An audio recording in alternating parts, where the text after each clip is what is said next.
It is the Flow Friday Night Sports Show, and let's head down to KNT Netball and find out what happened there last weekend. We had a pair of one-goal thrillers, including one of the highest scoring one-goal thrillers you're ever likely to see. Joining me on the line is Sally from KNT Netball. Sally, welcome back. How are you? I'm very well, thank you. Excellent. Well, we might as well start with the close ones, and why don't we start at Kybee, where the home side, Kybee Bywater, how about this for a scoreline? 61-62, a high-scoring thriller with border districts just scraping home. Yeah, we couldn't have asked for a better game. 61-62, as you said, high-scoring, fantastic match. Would have been a great display of netball, and Border Districts won this match by winning one quarter of netball. So they won the third quarter by 5, 13-18, and that was enough to get them over the line by that one goal. So Kybee a bit disappointed, I'd say, winning two quarters and not quite getting the win. And dropping from second to fifth on the ladder in the process of losing by one goal. Like, talk about fine margins in your competition. Oh, absolutely. I think that happened the other week too. They probably losing to Balltown a couple of weeks ago by about the same margin. So they've had two really close games, and gone from that top of the table down to fighting for a spot. Unbelievable. So that one's probably the one that has the most impact on the ladder in terms of where everyone sits right now. But another one-goal thriller was a little bit down the ladder. Was Mundalla and Penola, and this one 44-43, another close one. Yeah, we weren't expecting this one. We probably thought Penola might have gotten the win here, but Mundalla would have played an excellent game of netball last week to get this great win. Exciting game for the spectators. Penola had the lead by 4 at half-time, and then Mundalla in that last quarter winning up by 4, so up in the third quarter by 1. So great game by all.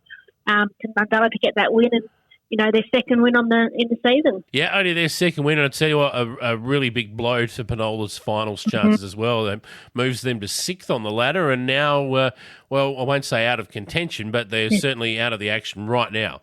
Yeah, absolutely. These are the games they needed to win, and probably win well to be part of that at the end of the season, so they might be kicking themselves in a few weeks' time. Yeah, no doubt.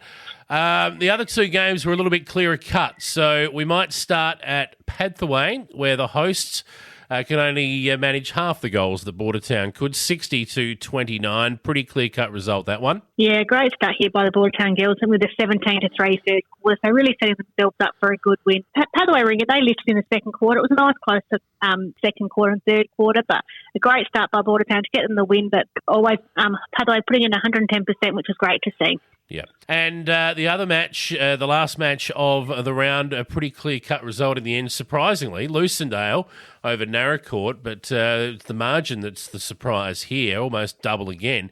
Narracourt just 23 against Lucendale 45. Yeah, big win here by the Lucendale girls, and obviously, starved a bit of scoring opportunity for Narracourt. They were tested a bit with their depth. They had probably 2 or 3 players out, so it was great to see some young ones up there, with Chelsea Duran making her A-grade debut at 16. So great effort here by Narracourt, but great win by Lucendale. Yeah. So tell you what, it's got an interesting feel to it, this ladder now.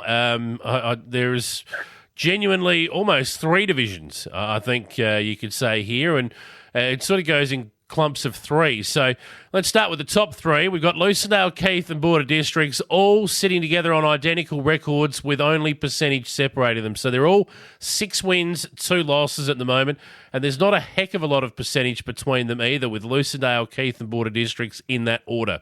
Yeah, we can't get much closer after a full round of netball completed. So 6 wins, 2 losses, anything can happen, and we probably thought these 3 would be the front runners, and they're showing the way. They are. The next clump of 3 will be fighting it out for 2 spots come finals time. We've got Narracourt, Kybee Bywater and Penola.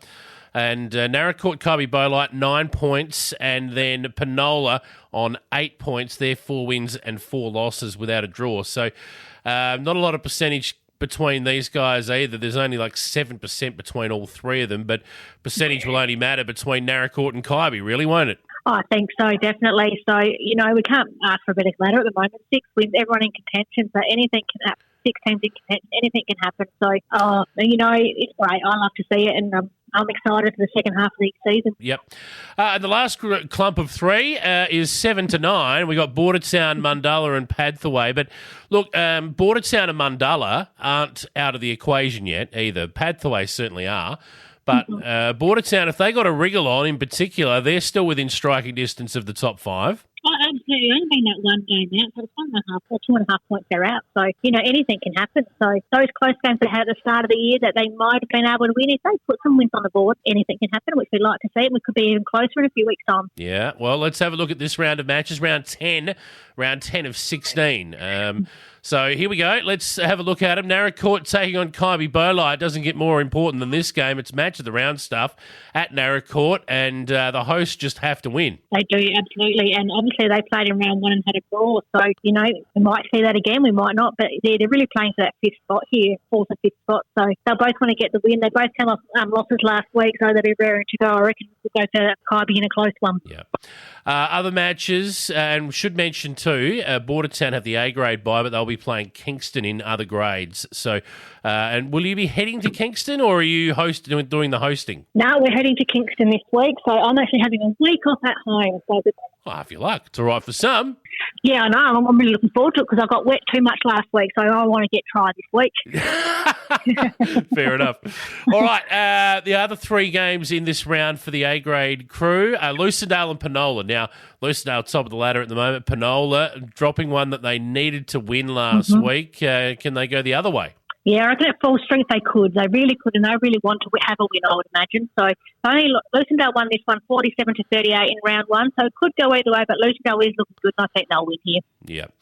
Mundalla, they take on Keith, and if Mundalla are going to play finals, then they're going to have to at some point beat some teams above them. Here's a chance for them. They're at home.